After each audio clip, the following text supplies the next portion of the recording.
اعوذ باللہ من الشیطان الرجیم، بسم اللہ الرحمن الرحیم، ایاک نعبد و ایاک نستعین۔ السلام علیکم ناظرین، امید ہے آپ خیریت سے ہوں گے۔ ناظرین، کل سپریم کورٹ کے چیف جسٹس اور ایک سینئر جج جناب اطہر من اللہ نے ایک تقریب سے خطاب کرتے ہوئے اپنے اپنے خیالات کا اظہار کیا۔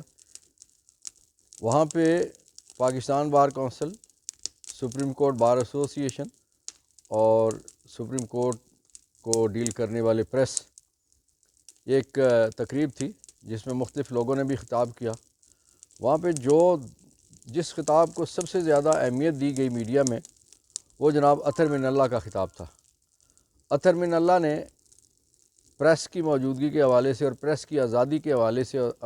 آزادی اظہار رائے کے حوالے سے، فریڈم کے حوالے سے، freedom to speech, freedom of association اور یہ ساری چیزوں کو اور بنیادی انسانی حقوق کے حوالے سے جو انہوں نے اپنے خیالات کا اظہار کیا، نہ صرف پاکستان نے بلکہ پوری دنیا میں جہاں تک وہ ویڈیو گئی، وہ پروگرام گیا، جن لوگوں نے سنا، لوگوں نے اسے بہت سراہا۔ جناب اطہر من اللہ، ان کا کہنا یہ تھا کہ اگر 1971 میں پریس آزاد ہوتا، میڈیا آزاد ہوتا، لوگوں تک انفارمیشن پہنچتی اور لوگوں کو بات کرنے کی آزادی ہوتی، تو نہ یہ ملک دو لخت ہوتا اور نہ کوئی لیڈر سولی پہ چڑھتا۔ ناظرین، یہ وہ بات ہے جسے کہنے کے لیے اگرچہ ہم روزانہ کی بنیاد پہ یہ گفتگویں اپنی مجلسوں اور محفلوں میں بھی کرتے ہیں، لیکن اگر اعلیٰ عدلیہ کے اس طرح کے فورم سے جب یہ بات آتی ہے تو اس کی اہمیت ذرا اور طرح سے ہوتی ہے۔ ناظرین، جو اطہر من اللہ صاحب نے جس پیرائے میں یہ بات کی ہے، جس انداز سے اور جس ماحول میں یہ بات کیا، وہ ماحول بہت امپارٹنٹ ہے۔ وہ سپریم کورٹ، جس سپریم کورٹ کو اس وقت وہ حصہ ہے، وہ سپریم کورٹ بھی بڑی امپارٹنٹ ہے۔ اس وقت جو عملاً وہاں صورتحال ہے وہ یہ ہے کہ قاضی فائز عیسیٰ صاحب، چیف جسٹس آف پاکستان، آپ کو پتہ ہے نا کہ جب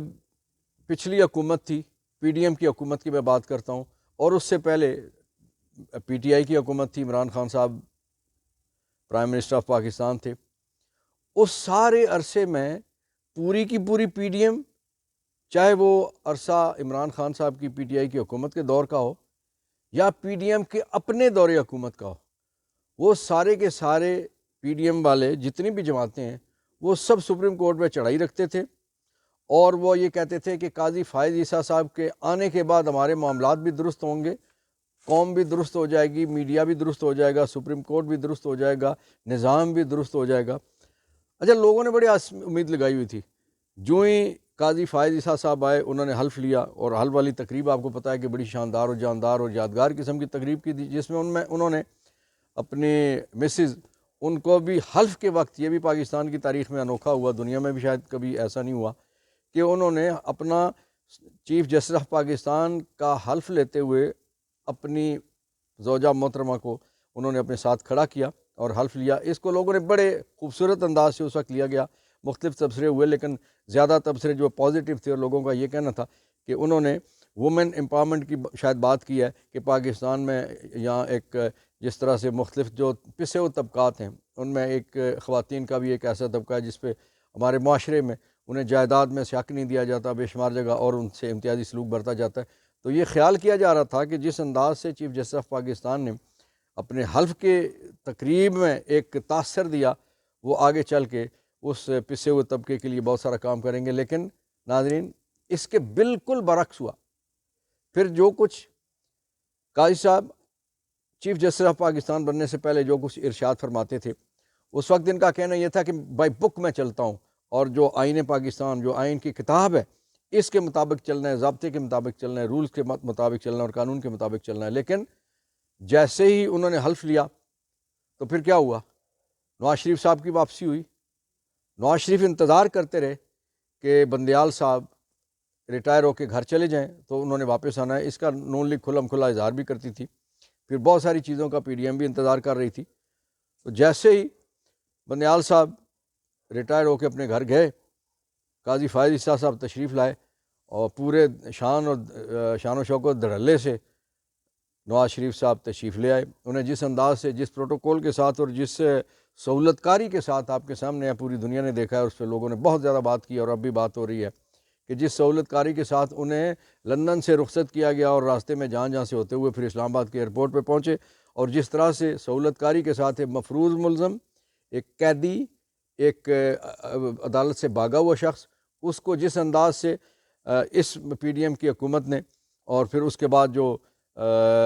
بعد میں آنے والے جو نگران تھے، جو اس وقت ناجائز حکمران ہیں، جن کا عرصہ پورا ہو چکا ہے، جو زائد المیعاد ہیں، ایکسپائرڈ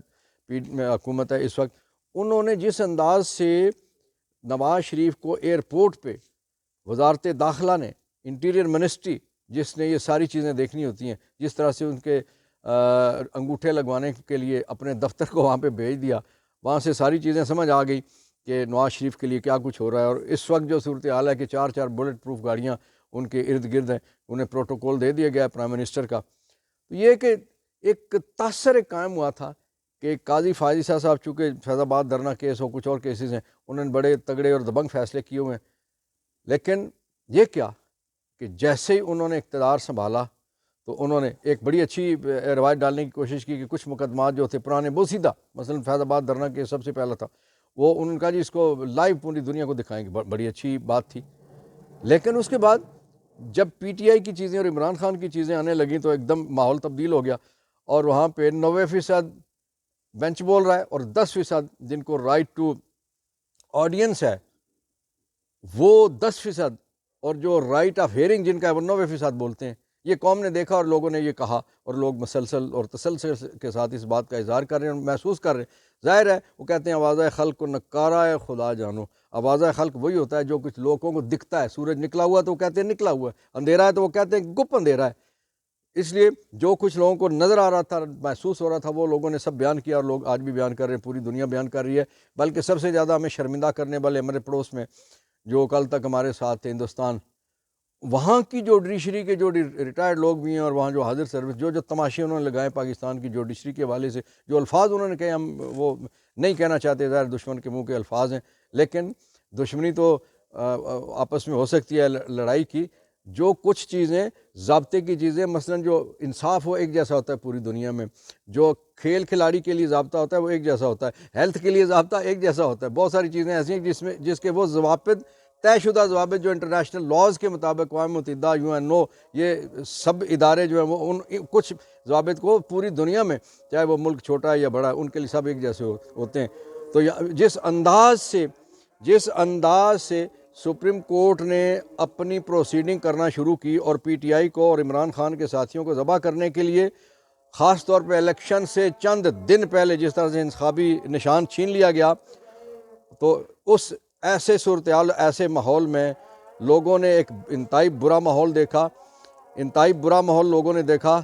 کہ سپریم کورٹ آف پاکستان جس پہ بہت ساری توقعات تھیں، وہ ان توقعات پہ پورے نہیں اترے. ناظرین، چونکہ بیک گراؤنڈ میں عشاء کی اذانیں بھی شروع ہو چکی ہیں، تو میں اس چیز کو یہاں پہ مختصر کرتا ہوں اپنی گفتگو کو، اور دعا کرتے ہیں کہ اللہ رب العزت ان اذانوں کے صدقے، اللہ کے اس سے گونجتے ہوئے نام کے صدقے، پاکستان کو اصل والا انصاف جس کے لیے 75 سال سے قوم دیکھ رہی ہے، وہ مجھے اور آپ ہم سب کو نصیب ہو جائے. آمین.